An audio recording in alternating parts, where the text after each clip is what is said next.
வாழ்க வையகம், வாழ்க வையகம், வாழ்க வளமுடன். குரு வாழ்க, குருவே துணை. அருட்பெரும் ஜோதி, அருட்பெரும் ஜோதி, தனிப்பெருங் கருணை, அருட்பெரும் ஜோதி.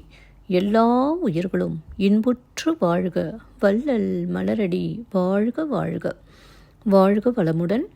ஆன்மநேய அன்பர்கள் அனைவருக்கும் என் அன்பான வணக்கத்தை தெரிவித்துக் கொள்கிறேன். இன்று நாம் இன்பத்து பாலில் கனவு நிலை உரைத்தல் என்ற அதிகாரத்தில் உள்ள 10வது குறளுக்கு சன்மார்க்க விளக்கம் காண இருக்கின்றோம். வாருங்கள் அன்பர்களே. அதிகாரம் கனவு நிலை உரைத்தல். குறள் 1220. நனவினால் நம் நீத்தார் என்பர், கனவினால் காணார்கொல் இவ்வூரவர்.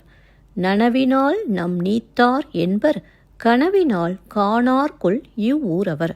முதலில் உலகியல் விளக்கம் காண்போம். நனவில் நம்மை விட்டு நீங்கினார் என்று காதலரை பழித்து பேசுகின்றனரே, இந்த ஊரார் கனவில் அவரை காண்பதில்லையோ?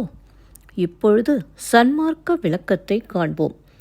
உண்மை நிலையில் தன் பற்றுக்களை விற்றவர்கள் தம் நெஞ்சமான இடத்தில் வாழும் இறைவனை மயக்க நிலையிலும் காணாது இருப்பார்களோ? மீண்டும் ஒருமுறை கூறுகிறேன்.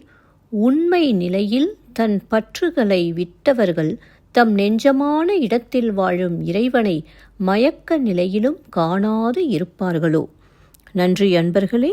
மீண்டும் அடுத்த பதிவில் உங்களை சந்திக்கும் வரை உங்களிடமிருந்து விடைபெறுவது திருமதி பாரதி சேகர். வாழ்க வளமுடன்.